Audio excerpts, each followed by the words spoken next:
Awalnya itu sebenarnya memang secara basic suka beternak. Suka beternak. Kemudian mulai di bebek dan sapi. Ya, satu kita. Tapi aku fokusnya dulu masih di ternak bebek sama sapi. Lama kelamaan kok tertarik. Jadi nambahlah domba, nambah. Kita terus kandang bebek itu tak buat kandang domba. Mungkin awal-awal emang terlalu berambisi mungkin ya. Jadi uang dari beternak bebek itu tak belikan domba semua. Untuk saya sendiri dulu awal-awal emang ambisi. Jadi pengennya langsung banyak, jadi banyak, langsung berhasil. Tapi semua nggak sesuai yang diharapkan untuk awal. Serintil tadi diolah sendiri kemudian disebar untuk bank pakan sendiri. Untuk stok hijauan gitu ya. Untuk stok hijauan kita. Berarti hasil limbah peternakan ini kemudian disalurkan atau diberikan ke lahan Pak Congnya tadi ya Mas ya. Lahan pakan kita ya. Gitu ya teman-teman. Itulah keistimewaan teman-teman yang ada di khususnya di Malang Raya dan Kota Batu ini yang mana terintegrasi antara sektor peternakan dan kemudian di sektor pertanian. Akhir bagi peternakan bisa awal bagi pertanian dan akhir bagi pertanian bisa jadi awal bagi peternakan.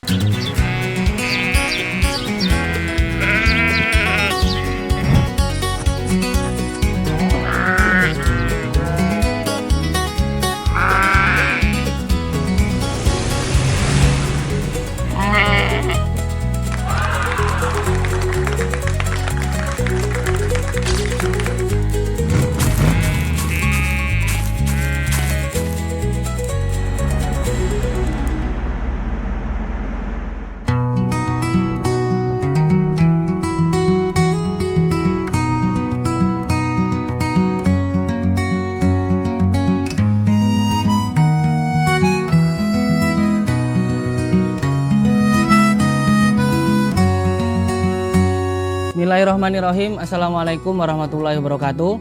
Hari ini kita berada di kandang Mulia Farm yang berada di Dau, Kabupaten Malang. Nah, kali ini dalam program Sambang Kandang, perkenalan dengan owner dari Mulia Farm. Bisa perkenalan dulu Mas, nama kemudian nama kandangnya dan berdiri tahun berapa? Oke, nama saya Fandi Setiawan, selaku pemilik Mulia Farm yang ada di Kecamatan Dau, Kabupaten Malang. Kita berdiri fokusnya di tahun 2020, tapi kita mulai di 2018.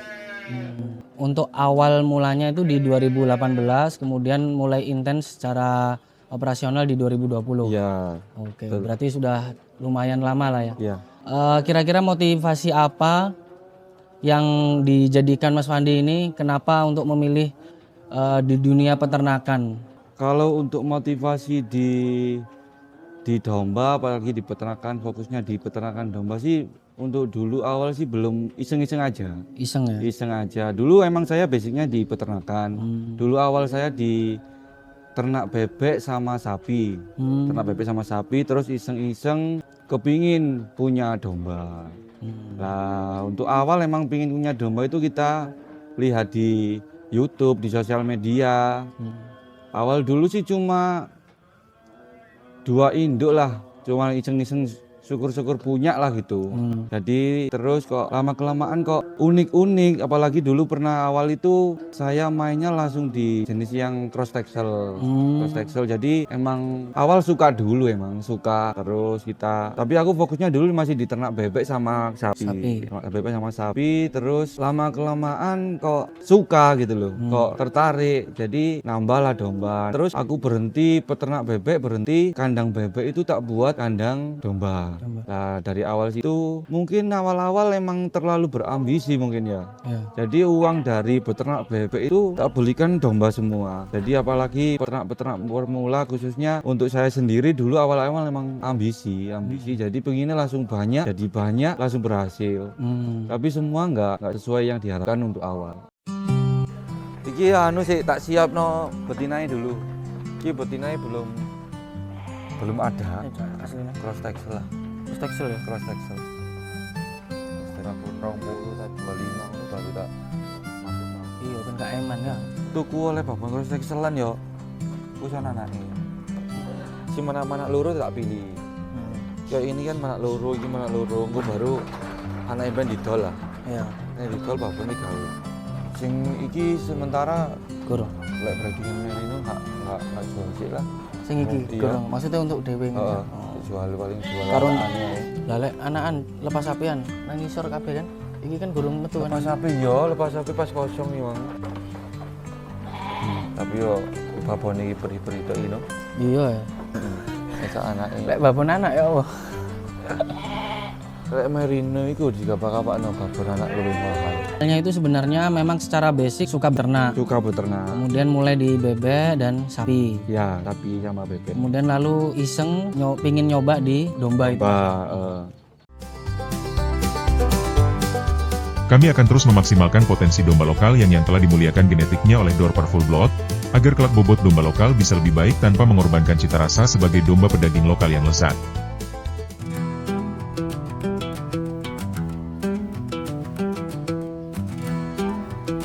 Iya. Jelas iku. Saiki keriting Australia gak pati payu ya. Enggak. Australia iku wis sak gede-gedene Tapi Australia wong gak batu kuat. akeh wong Australia lho. Mas. Lah iya maksudnya sak gede-gedene Australia di batu gak kuat sampai 3 juta. Pemane dhek bunting iso 3 bonjol. Buntingan keritingan ya.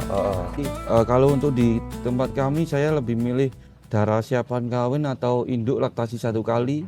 Kadang kita lebih suka beli bibit itu yang babon bawa anak, itu lebih suka seperti itu. Jadi kan kita tahu kan induk ini udah punya anak, terus apa ambing susunya bagus apa enggak kan, kalau kita kan tahu kalau kita beli babon anak. Berarti secara riwayat tuh sudah kita tahu gitu ya. Recordingnya jelas, itu udah yang paling utama itulah. Oke.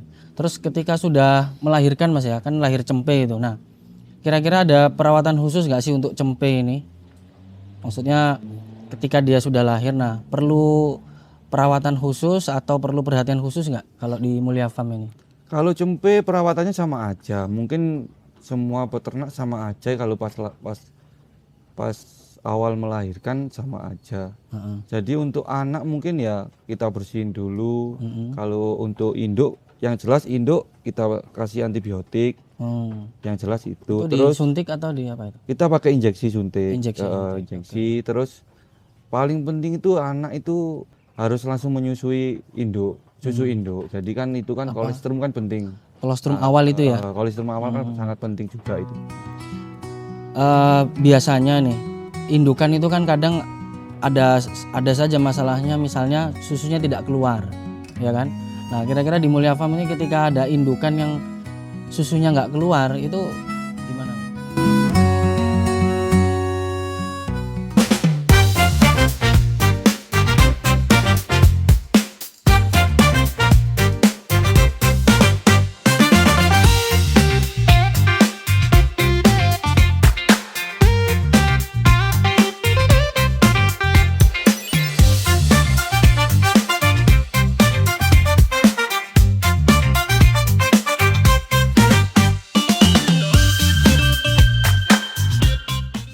Maksudnya harus langsung menyusui induk, susu induk. Jadi kan itu kan kolostrum kan penting. Kolostrum awal itu ya? Kolostrum awal kan sangat penting juga itu. Biasanya nih indukan itu kan kadang ada saja masalahnya, misalnya susunya tidak keluar, ya kan? Nah kira-kira di Mulia Farm ini ketika ada indukan yang susunya nggak keluar itu gimana Mas di sini? Kalau untuk induk yang susu nggak keluar, kita sih untuk awal kita fokus ke cempenya dulu. Ya cempenya dulu, mungkin ada susu bubuk bisa, susu buatan, maksudnya susu buatan kita racikan sendiri. Biasanya kalau untuk induk yang nggak keluar susunya, saya pakai susu sapi. Mungkin ini resep buat para peternak-peternak yang mengalaminya ya. Itu saya pakai susu sapi sama tambah kuning telur sama madu. Itu untuk apa? Pengganti kolostrum. Awal kita fokusin ke cempenya dulu, kita susui pakai kolostrum buatan bisa, atau mungkin kalau ada induk-induk yang baru pas barengan melahirkan kita ambil juga bisa. Soalnya kalau untuk usia 0, cempe usia 0 itu harus kolostrum sebenarnya. Kalau untuk susu-susu murni apalagi susu sapi biasanya sih nggak kuat. nggak kuat, belum kuat ya. Oke. Nah ini untuk tips teman-teman yang mungkin terkendala di susu ya indukannya. Biasanya meskipun kadang sudah besar tapi kadang tidak keluar. Nah itu trik dari Mulia Farm yaitu pertama susu sapi ya untuk pengganti kolostrum, kemudian dicampur kuning telur ya. Kuning telur sama madu murni. Kalau bisa sih tambahi minyak ikan dikit lah. Berarti bisa susu sapi dicampur kuning telur dan madu. Nah, ditambah sama minyak ikan. Nah itu solusi untuk supaya ketika induknya tidak keluar susu. Karena memang dalam breeding ini yang kita perhatikan betul kan cempenya ya Mas. Karena poinnya ini di cempe ya. Ya, poinnya di cempe. Kalau untuk untungnya pasti di cempe. Karena sudah menunggu kurang lebih berapa bulan tadi Mas? Masa bunting? Masa bunting 5 bulan, mungkin sampai 3 bulan baru kita bisa jual. Jadi ketika kita tidak bisa merawat dengan baik ini kan ya rugi sedikit lah ibaratnya seperti itu. Jadi biar bisa maksimal ya. Itu untuk breeding. Nah, kemudian betina yang siap kawin itu kira-kira usia berapa bulan ya Mas? Kalau untuk usia Doro siap kawin biasanya DI udah birahi itu di usia 8 bulan. 8 bulan ya. Udah baru bisa birahi di 8 bulan udah bisa birahi kawin itu usia segitu. Nah, ini biasanya kan ada beberapa peternak nih yang mungkin belum tahu ya secara ilmunya atau pengalamannya. Kadang di usia 6 atau 7 terlalu muda ini kira-kira baik nggak Mas untuk dikawinkan ini? Kalau menurut saya sih kurang baik ya. Jadi soalnya DE dombae kalau belum cukup umur juga berpengaruh sama pertumbuhan, juga rahimnya juga terlalu lemah, janinnya juga terlalu lemah juga. Artinya belum kuat gitu ya? Belum kuat lah, minimal 8 bulan lah 8, 10 baru gitu ya? siap kawin. Iya. Jadi teman-teman untuk yang memiliki betina khususnya itu harus diperhatikan usianya, karena ketika memang usianya belum cukup, nah itu nanti akibatnya kematian. Ya kan janinnya lemah, mungkin induknya juga susah juga, kuat, soalnya terlalu kecil kan, terlalu muda. Jadi untuk teman-teman bisa memperhatikan usia kawinnya supaya supaya ketika bunting itu dia sudah kuat kemudian bisa melahirkan dengan baik gitu ya Mas. Iya. Nah, itu ya teman-teman. Nah ini selanjutnya kaitannya dengan fattening nih Mas Wandi. Nah setelah masa menyusui selesai, masa sapi, karena ini kan masuk di penggemukan ya untuk cempenya ini loh, bakalannya ini. Nah di fattening ini kalau di kandang Mulia Farm gimana Mas untuk programnya itu bagaimana? Kalau fattening sih saya mainnya ada yang nomor 1 ada yang domba siap potong, ada yang bakalan untuk persiapan breeding juga, ada yang untuk pejantan. Biasanya kalau jantan-jantan kita main fattening di masa sebelum kurban lah. Kalau jantan, kalau untuk betina siap potong itu jenisnya terserah. Jadi jenisnya campur, ada lokal, cross juga. Kalau yang siap potong ukur daging itu. Kalau untuk bibit-bibit siap breeding mungkin ada di cross Texel, cross Merino sama Dombos. Nah untuk fattening biasanya butuh waktu berapa bulan Mas untuk bisa sampai target itu? Kalau untuk waktu panen sih tergantung kita sendiri ya, tergantung kita mulai. Jadi mungkin tergantung pakan juga. Kita mau panen di 2 bulan bisa, 3 bulan juga bisa, tergantung kualitas pakan. Kalau untuk di kandang kami pakai sistemnya 3 bulan. Jadi pakannya nggak terlalu mahal, nggak terlalu murah, tapi bagus. Berarti ambil di tengahnya gitu tengah-tengahnya aja. Berarti untuk fattening sebenarnya itu cepat atau lambat tergantung peternaknya siap juga di pakannya tadi ya? Iya, siap di pakan. Semakin pakannya itu kualitas dan pastinya harganya juga tinggi gitu ya?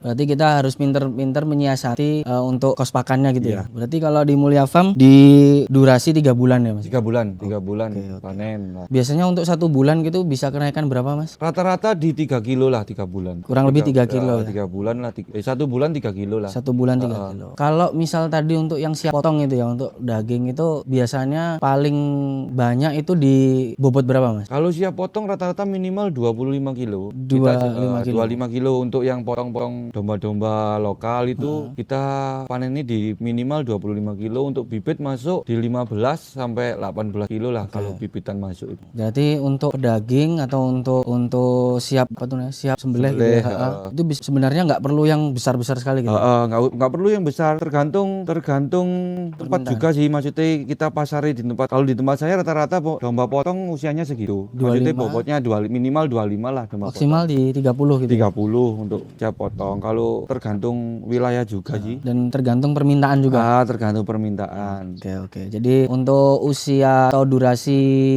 fattening itu bisa di 3 bulan ya? 3 bulan. Udah standar. Standar lah, nggak. Sebenarnya nggak 3 bulan udah maksimal sebenarnya. Harusnya maksimal. Jangan lebih 3 bulan malah. Jangan lebih dari 3 bulan. Soalnya lebih dari 3 bulan kita Dipakan biayanya udah banyak. 3 bulan panen atau minimal 2 bulan lah.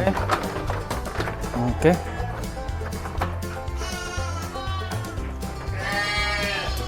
Ini ki piro Mas? Iki biasanya kita jual pasang sih. Apa? Lepas HP ini yang keluar gini. Nah, telinganya wis bagus, mukanya wis full.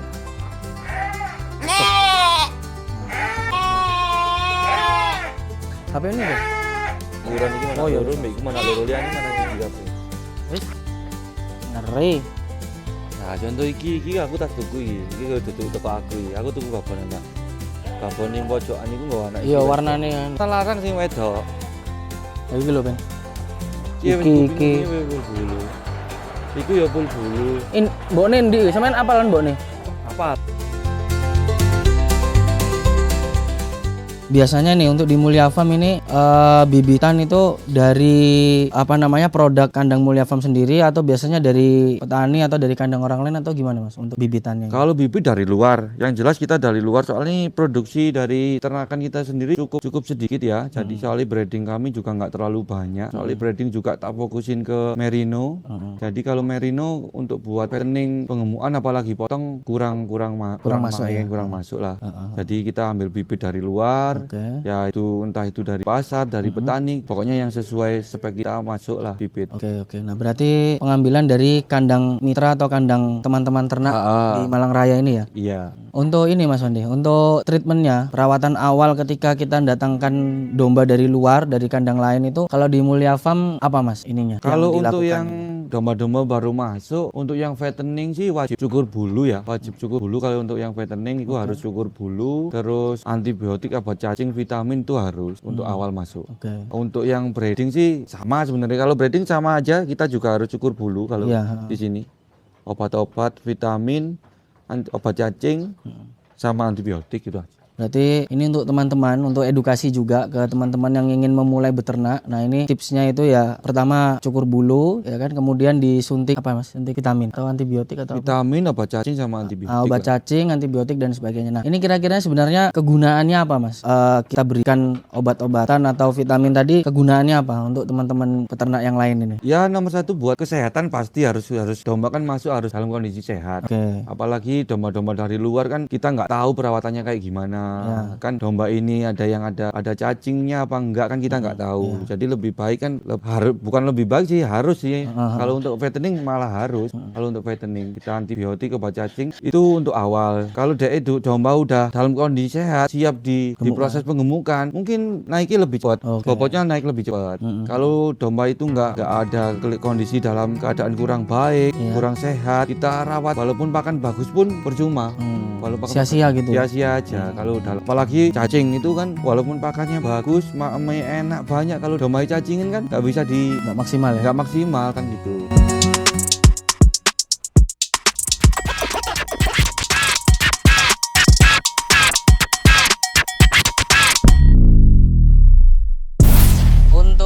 Domba betina yang ada di kandang koloni kita, di kandang Top Global Farming, dengan berbagai jenis teman-teman, yaitu ada jenis cross texel yang ada di depan kita ini. Cross texel alhamdulillah menghasilkan cempe-cempe yang bagus juga yang sudah ditekan dengan dorper. Kemudian ada juga di belakang ada Garut, kemudian juga ada cross awasi, kemudian juga ada jenis-jenis lokal yang super, dan yang terakhir ada Sopas. Jadi betina-betina yang kita siapkan untuk kita kawinkan dengan dorper yaitu betina pilihan dengan berbagai jenisnya seperti itu.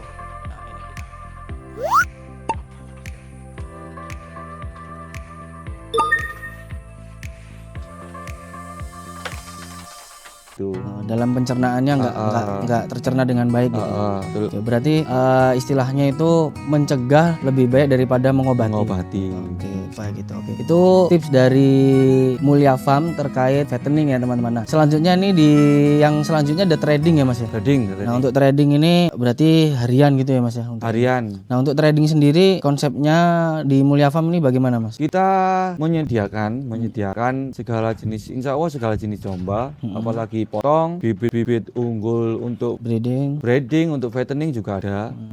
Terus ada lagi insya Allah adalah banyak spek kayak pejantan, doro-doro siapan kawin, terus bibit-bibit fattening, insya Allah ada semua di kita. Berarti di Mulia Farm itu menyediakan semua jenis domba, insya Allah semua dan jenis berapapun domba. jumlah insya Allah siap ya? Siap, insya Allah siap. Artinya untuk teman-teman yang ingin breeding atau yang mau fattening atau cari-cari bakalan pejantan itu juga ada ya Mas? Ada. Oke. Nah ini berarti tidak perlu khawatir dan tidak perlu ragu untuk datang ke Mulia Farm untuk mencari segala jenis domba dan berapapun jumlahnya gitu ya Mas ya. Untuk biasanya trading ini Mas, biasanya untuk Mas Wandi sendiri marketnya kemana nih Mas? Maksudnya customernya ada. Kalau untuk yang potong ada, siap sembelih ada. Biasanya kalau untuk yang potong ada warung-warung sate, terus ada untuk akikoh, tasakuran juga ada untuk yang domba-domba siap potong. Untuk bibit-bibit kelas breeding mungkin kita ada petani-petani kecil atau besar, mitra-mitra juga banyak, insya Allah mitra-mitra juga banyak.